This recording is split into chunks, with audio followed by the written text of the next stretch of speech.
দেখতেই পাচ্ছেন ফুল police force লেগে গেছে, একদম খুবই চেষ্টা করছে স্যাররা আগুনটাকে লেবাতে, খুবই চেষ্টাতে আছে স্যাররা।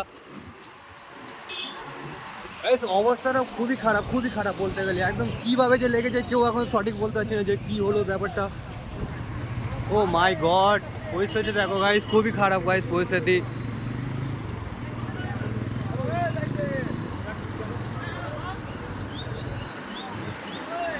আমি চেষ্টা করছি তোমাদেরকে, খুবই চেষ্টা করছি সব কিছু দেখানোর। আর আমি ঠিক আছি 12 নম্বর রোড, আর কিছুটা আমার গ্যালির সামনে চেকপোস্ট গাইস। আগে তোমরা দেখতেই পাচ্ছ সেই হচ্ছে এই ভিউ। তোমরা নিশ্চয়ই জানো যে এখানে এসে আমি ব্লগ বানাই, তোমরা নিশ্চয়ই জানো। আর সেই ওই জায়গায় গাইস অবস্থাটা দেখুন একটুকুনি, কি বাপ রে বাপ, মাই গড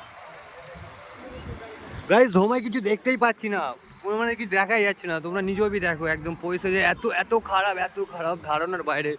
ও আর আজকে হাওয়াটা এত জোর চলছে না ভাই, বলার নেই। কালকে তো মরণে গরম ছিল, আজকে হাওয়াটাও মিশে যাচ্ছে না। দেখো আগুনটা একটু ছড়িয়ে যাচ্ছে, মানে বুঝলো তো, হাওয়ায় আগুনটা করছে। মেঘটা অবস্থা দেখুন, মাথার উপরে সূর্য মামা, আর এদিকে অবস্থা।